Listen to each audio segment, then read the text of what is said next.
अस्सलाम वालेकुम। वालेकुम सलाम। के ना है जी अपना? गुल्ला जी ना गुल्ला। ते मशहूर किस नां ते हो?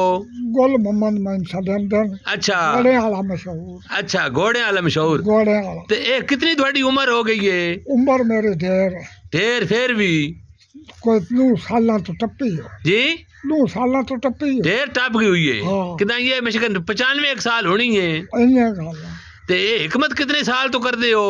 मैंने दसिया 3 साल है सही है। हिकमत कर दे। अच्छा 3 साल है मैंने कहा। हो गया। हाँ। ते ए हुन थोड़े कोल केड़ी दवाई है? ये दवाई है बवासीर वाली। अच्छा ए वाली। खूनी बवासीर। अच्छा ये खूनी बवासीर है। एक गोली लेनी पानी ना। अच्छा एक गोली लानी है पानी ना लो। पानी ना ये क्या काम करे सी? ये खून बिल्कुल रोक छड़े। खून बिल्कुल रोक छड़ सी। बिल्कुल ठीक हो गया ते मोखे वाली जेड़ी है ना जी। वो मैं हुण बनाउणी है। सही है वो मैं दवाई लभनी है जी ते वो बना के ना जी हाँ। वो थोड़ी जी मोखे ते लाई है ना जी मोखे दे टाइम। अच्छा ये हुन बादी वाली है। ये खूनी है। ये कितना अरसा दवाई इस्तेमाल करनी है? ये 10 दिहाड़े खावी ना गोली। अच्छा 10 दिहाड़े पानी ना। पानी ना लो। हाँ। ये बनी हुई किस शई दी है? ये बूटियां दी बनी है। बूटियां दी। हाँ बूटियां दी। ठीक है। ए जनाब बाबा गुलाम मोहम्मद हकीम बड़ा पुराना हकीम है। इन्हां कोल जनाब ए खूनी बवासीर दे वास्ते जनाब दवाई है हाँ। गोलियां।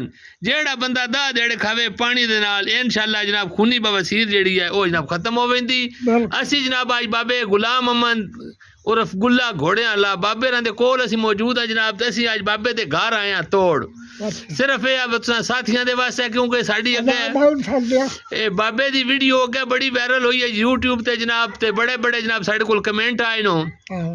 इस वजह तो असी बाबे दे कोल फिर आए हैं। ते जनाब ए जनाब खूनी बवासीर दे वास्ते दवाई है। हाँ। ते जिस बंदे जनाब लेनी होवे ओ जनाब बंदा राबता कर सकदा है 0347 7692 ते 067।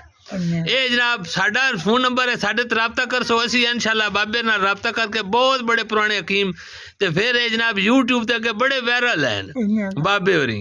ते जनाब तुसी जनाब राबता कर सकदे हो। जिंदगी बाकी ते मुलाकात बाकी। अस्सलामु अलैकुम व रहमतुल्लाहि व बरकातहू।